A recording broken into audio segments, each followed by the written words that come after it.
everyone and welcome to my channel Road to Chemistry. I am Abhilasha Thakur, PGT Chemistry और आज हम लोग class 11th का chapter first का next topic discuss करेंगे, Dalton's atomic theory. इससे पहले मैं अपने टॉपिक की शुरुआत करूं, आप सभी से रिक्वेस्ट है कि आप इस चैनल को सब्सक्राइब कीजिए और वीडियोस को ज्यादा से ज्यादा शेयर कीजिए। आपका एक एक लाइक, एक एक शेयर मेरे लिए बहुत ज्यादा मोटिवेशन का काम करता है।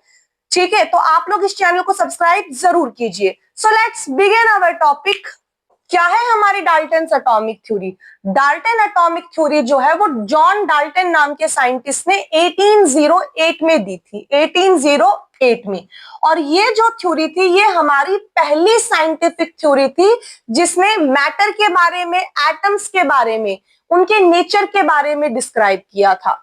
तो डाल्टन की एटॉमिक थ्योरी जॉन डाल्टन नाम के साइंटिस्ट ने 1808 में दी थी और ये पहली साइंटिफिक थ्योरी थी जिसने मैटर और एटम के नेचर के बारे में डिटेल में एक्सप्लेन किया था। क्या थे इस थ्योरी के मेन पॉइंट्स? हमारा पहला पॉइंट था matter is made up of tiny indivisible particles called atom. Matter जो है वो छोटे छोटे पार्टिकल्स जो कि क्या है नेचर में, इंडिविजिबल। इंडिविजिबल का मतलब जिसके और ज्यादा टुकड़े हम नहीं कर सकते, ऐसे छोटे छोटे पार्टिकल से बना हुआ था कौन? मैटम। उन छोटे छोटे पार्टिकल्स को एटम्स का नाम दिया गया था। तो पहला पॉइंट हमारा ये कहता है कि मैटर जो है वो छोटे छोटे टाइनी पार्टिकल से, टाइनी पार्टिकल्स कैसे? इंडिविजिबल पार्टिकल्स जिसके हम और ज्यादा टुकड़े नहीं कर सकते, ऐसे टाइनी पार्टिकल से बना हुआ है कौन? मैटर। और उन टाइनी पार्टिकल्स को एटम्स का नाम दिया गया। सेकंड पॉइंट है atoms are indivisible and can not be destroyed. Atoms जो है वो इंडिविजिबल यानी कि उसके और ज्यादा टुकड़े नहीं कर सकते और वो डिस्ट्रॉय भी नहीं हो सकता। थर्ड पॉइंट है atoms of same element are identical, same mass, size and chemical properties। अब एलिमेंट क्या चीज है?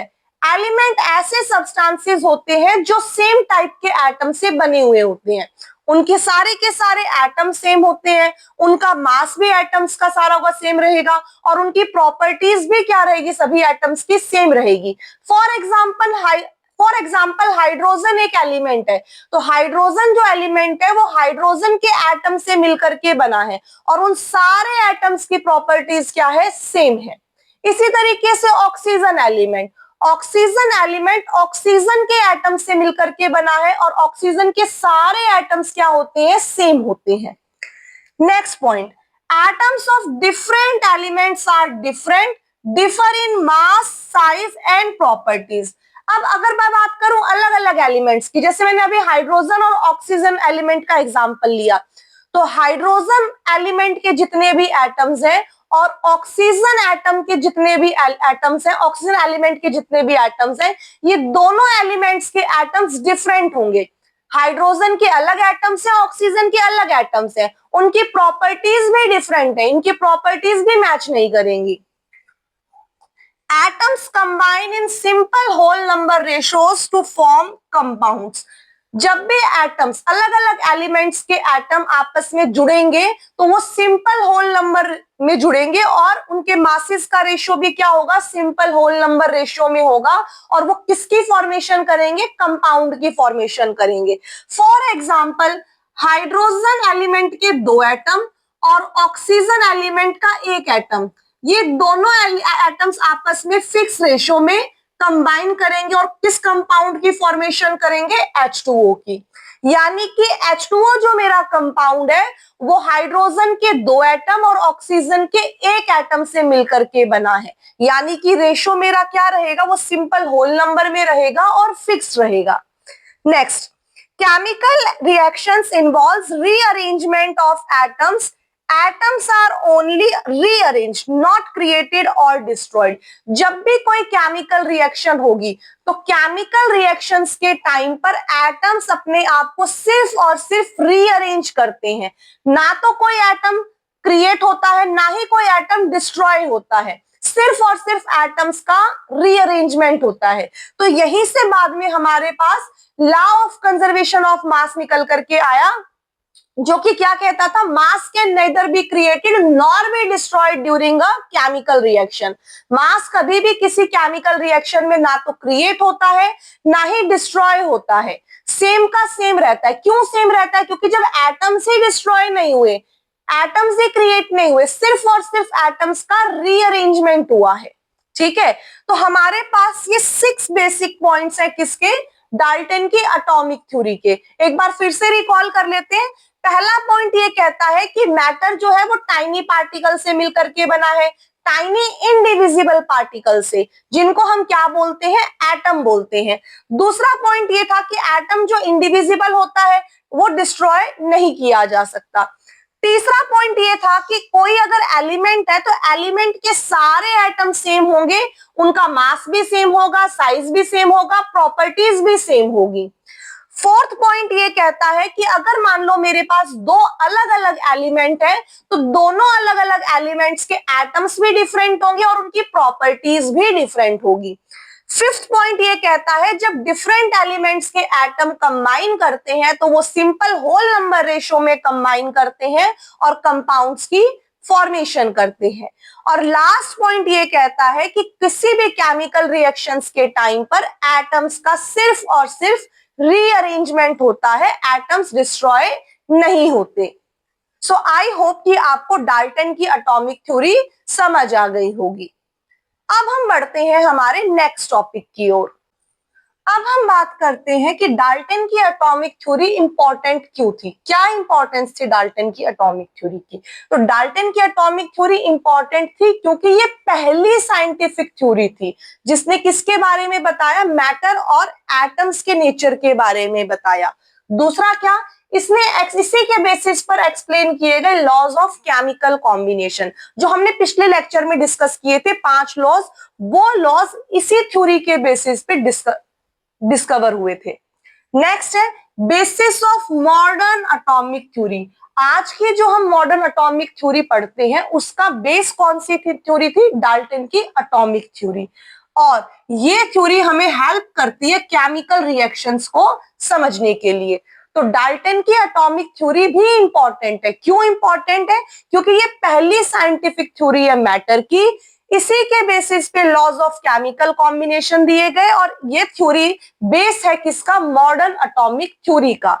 बहुत सारी केमिकल रिएक्शंस को समझने के लिए इस थ्योरी ने हमारी क्या की थी, हेल्प की थी। अब हम बात करते हैं कि डाल्टन की एटॉमिक थ्योरी की क्या लिमिटेशंस थी। क्या लिमिटेशंस का मतलब डीमेरिट्स, यानी कि कमियां क्या थी इस थ्योरी की। पहली कमी ये थी कि डाल्टन की एटॉमिक थ्योरी ने ये कहा कि एटम्स इंडिविजिबल होते हैं, जबकि एटम्स इंडिविजिबल नहीं होते हैं। क्यों? क्योंकि आगे जाकर के सब एटॉमिक पार्टिकल्स की डिस्कवरी हुई है, जो जिसमें हमारे 3 मेन पार्टिकल्स हैं, इलेक्ट्रॉन, प्रोटॉन और न्यूट्रॉन, जो कि एटम से भी साइज में छोटे होते हैं। तो इसका मतलब ये हुआ कि एटम जो है वो इंडिविजिबल नहीं होता है, एटम के अंदर भी छोटे छोटे पार्टिकल्स प्रेजेंट होते हैं। दूसरा, डाल्टन की एटॉमिक थ्योरी ये कहती थी कि एटम्स के एलिमेंट के सारे एटम सेम होते हैं, जबकि ऐसा नहीं है, एलिमेंट्स के भी एटम्स डिफरेंट हो सकते हैं, क्योंकि आगे जाकर के आइसोटोप्स भी मिले हैं हमें। आइसोटोप्स यानी कि हाइड्रोजन। अगर मैं एग्जांपल की बात करूं, आइसोटोप्स ऐसे सब्सटेंसेस होते हैं जिनका एटॉमिक नंबर सेम होता है, मास नंबर डिफरेंट होता है। ठीक है, फॉर एग्जाम्पल हाइड्रोजन, हाइड्रोजन के 3 आइसोटॉप एग्जिस्ट करते हैं, 1H1, 1H2 and 1H3, that is protium, deuterium and tritium, जिनका एटॉमिक नंबर 1 है लेकिन मास नंबर डिफरेंट है। तो एटम्स का जो एलिमेंट, एटम्स जो सेम एलिमेंट के हैं वो डिफरेंट भी हो सकते हैं। नेक्स्ट है atoms of different elements can have same mass. दो अलग अलग एलिमेंट का मास सेम हो सकता है। ठीक है, दो अलग अलग एलिमेंट्स का मास क्या हो सकता है, सेम हो सकता है, दो अलग अलग एलिमेंट्स के एटम्स का मास। एग्जाम्पल के तौर पे आर्गन एंड कैल्शियम, आर्गन का एटॉमिक नंबर 18, कैल्शियम का एटॉमिक नंबर 20 और दोनों का मास होता है 40। यानी कि दो अलग अलग एलिमेंट है, दो अलग अलग एलिमेंट के एटम्स अलग अलग है, लेकिन दोनों का मास क्या है, सेम है। तो ऐसे सब्सटेंसेस को, ऐसे स्पीसीज को आइसोबार्स कहा जाता था। Does not explain the structure of atom, atom के स्ट्रक्चर के बारे में एक्सप्लेन नहीं किया। इसके अलावा एक और लास्ट लिमिटेशन है, केमिकल बॉन्डिंग के बारे में एक्सप्लेन नहीं किया। तो इसी वजह से डाल्टन की एटॉमिक थ्योरी फेल हो गई थी। काफी हद तक सक्सेसफुल थी, लेकिन उसके कुछ लिमिटेशन के पॉइंट्स भी सामने आए। सो आई होप कि आपको आज का हमारा ये टॉपिक डाल्टन्स एटॉमिक थ्योरी, उसकी इंपॉर्टेंस और उसकी लिमिटेशंस अच्छे से समझ में आ गया होगा। अगर फिर भी कोई डाउट रह जाता है तो आप कमेंट सेक्शन में कमेंट्स कर सकते हैं। आई होप कि अब आपको ये टॉपिक क्लियर है। सो वीडियोस को ज्यादा से ज्यादा शेयर कीजिए, लाइक कीजिए और चैनल को सब्सक्राइब करना ना भूलें। Thank you.